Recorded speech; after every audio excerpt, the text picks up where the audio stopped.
Alors mes chers amis, nous avons étudié les cours précédents que l'une des trois conditions sine qua non pour qu'on ait le droit de trier le jour de Shabbat, c'est qu'on trie pour tout de suite.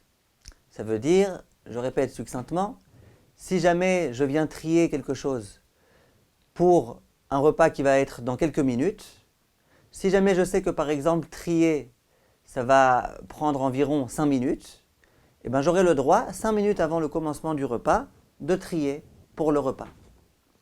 Si jamais je sais que ça va me prendre une demi-heure, j'aurai le droit, une demi-heure avant le début du repas, de commencer à m'organiser et à trier.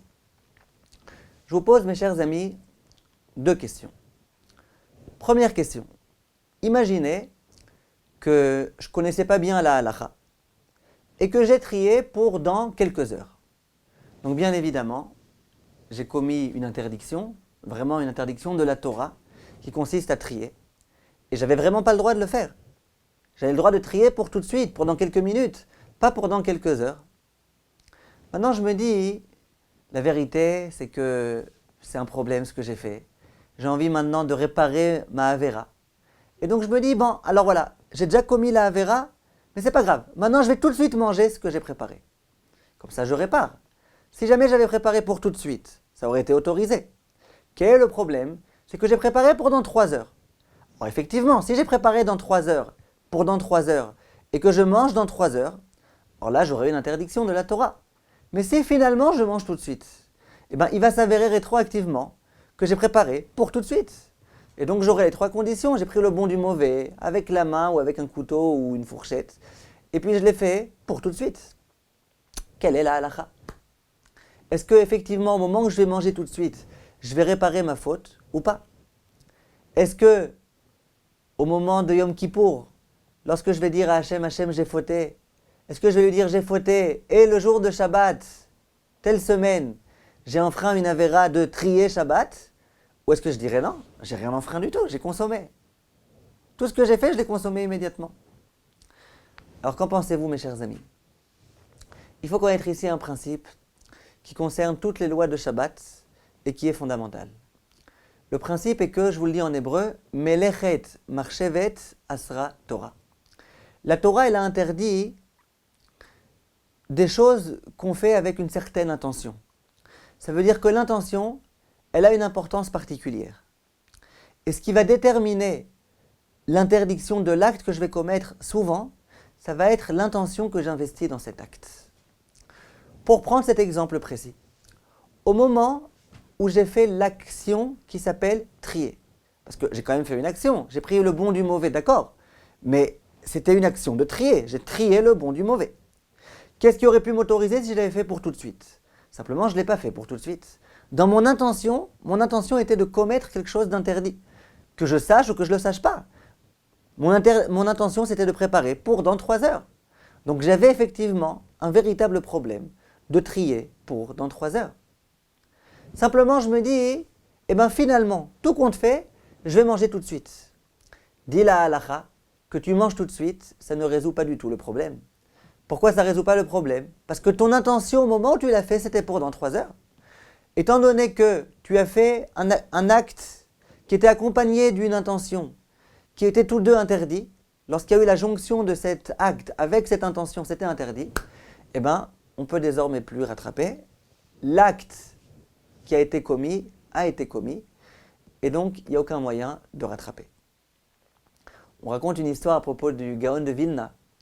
Je ne sais pas combien elle est vraie, et on la raconte de plusieurs façons différentes. En un mot, on raconte qu'un jour le Gaon de Vilna, le jour de Shabbat, il a touché une écorce. Une écorce qui n'est pas apte à la consommation, ni d'hommes ni d'animaux. Et donc le Gaon de Vilna, immédiatement s'est aperçu qu'il avait touché du mouktsé. Tout ce qui n'est ni un ustensile, ni apte à la consommation de l'homme ou de l'animal, ben ça devient mouktsé. Immédiatement il s'est aperçu qu'il a touché du mouktsé, il s'est évanoui. À ce moment-là, on a voulu essayer de le réveiller, rien à faire. Gaon de Vilna, le jour de Shabbat, a touché du mouktsé. Non, ce serait dit, bon, mouktsé, c'est interdit que d'après nos maîtres, c'est qu'une interdiction d'ordre rabbinique. Allez, ça va, il faut se calmer. Gaon de Vilna, pas façon de le calmer. Il reste évanoui. À ce moment-là, on raconte, il y en a qui racontent que c'est sa mère, il y en a qui racontent que c'est son épouse. Ils ont pris cette écorce-là et ils l'ont mangée. Comme pour dire au Gaon de Vilna, regarde, tu vois bien que c'est apte à la consommation. Pourquoi tu t'es évanoui? Pourquoi tu étais complètement bouleversé? Parce que tu as pensé toucher du mouktsé. Mais c'est pas du mouktsé, regarde, je suis capable de le consommer. Si je suis capable de le consommer, c'est que c'est un aliment. Si c'est un aliment, eh ben c'est pas mouktsé, donc ça va, tu peux te calmer. Je ne sais pas si cette histoire est vraie, et puis je ne sais pas combien elle est vraie. Parce que si quelque chose n'est pas apte à la consommation, je peux maintenant me forcer à le manger, ça ne veut pas dire que ça va devenir apte à la consommation. Vous comprenez ce que je veux dire? Ça veut dire, quelquefois on veut résoudre les problèmes, mais on ne résout rien du tout. Si maintenant je me mets à manger du plastique, ça veut dire que le plastique c'est apte à la consommation? Non. Donc si c'était vraiment une écorce qui n'est pas apte à la consommation, c'est moukté. La mère du Gaon de Vilna, la femme du Gaon de Vilna peuvent le manger, ça ne change rien. Il n'empêche qu'il a touché du moukté. Donc là, dans le même ordre d'idée, lorsque au moment où on a trié, on a procédé du tri, et c'était interdit, parce que la consommation c'était pour, l'intention, excusez-moi, c'était pour la consommation dans plusieurs heures, et bien que je le mange finalement tout de suite, ça ne peut pas du tout rattraper, l'interdiction demeure. Maintenant je vous pose la question dans le sens inverse, et ça peut vraiment se produire. Je trie dans l'intention de manger tout de suite. Je sais que le repas est prévu dans 10 minutes, je sais que ça me prend 10 minutes de trier, d'éplucher mes fruits, mes légumes, etc. Donc je trie pour dans 10 minutes. Au bout de quelques minutes, une fois que j'ai trié, je me ravise.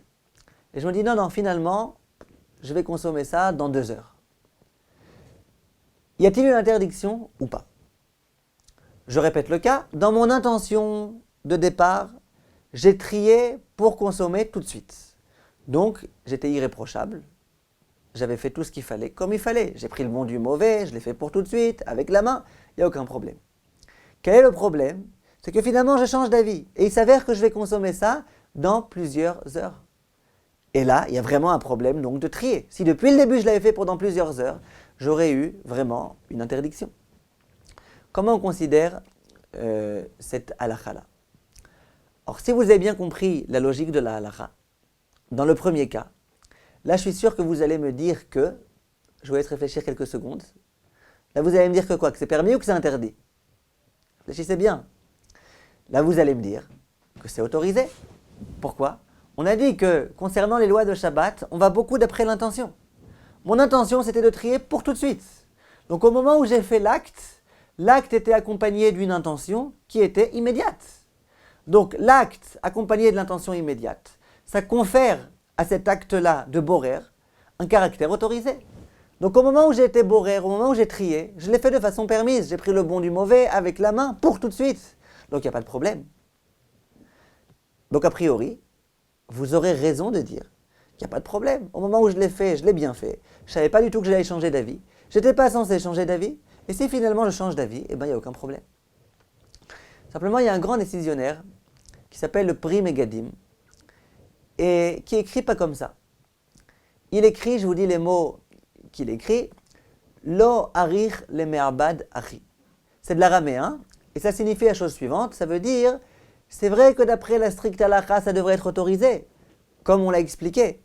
Simplement, je vais le dire un petit peu dans mon jargon, c'est pas joli de faire comme ça, c'est pas beau de faire comme ça. Alors ça veut dire quoi, c'est pas beau de faire comme ça? De deux choses l'une, soit c'est permis, soit c'est interdit. C'est quoi ces histoires-là, c'est pas joli? Où est-ce qu'on a vu dans la halakha qu'intervient maintenant le fait que ce soit joli ou pas joli? C'est permis ou c'est interdit? Et effectivement, les décisionnaires ont eu du mal à comprendre exactement quelle était cette notion-là qui est venue introduire le Pri Megadim et qui s'appelle « c'est pas joli ». Il n'y a aucune interdiction au moment où j'ai rien fait.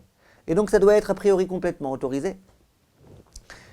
En pratique, étant donné que le Pri Megadim, qui était un immense décisionnaire, a écrit que c'était pas joli de faire comme ça.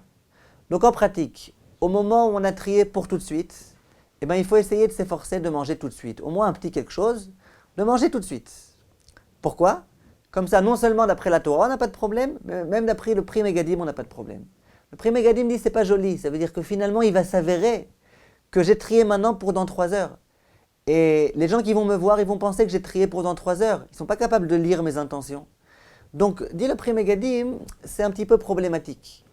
Donc, c'est sûr que d'après la halakha stricte, on devrait avoir le droit, il n'y a pas de problème. Au moment où j'ai fait mon acte, il n'y a pas de problème.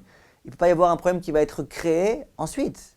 Simplement, vu que le Pri Megadim écrit qu'il faut tenir compte du fait que ce n'est pas joli, que d'une certaine façon, on peut laisser les gens comprendre qu'on a trié.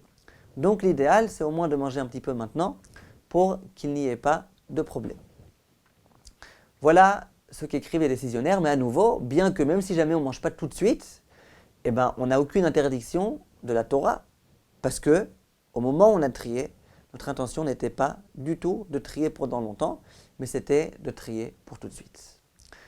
Voilà, donc on a bien compris la halakha. Je vous remercie de votre attention et à très bientôt mes chers amis. Kol Tuv.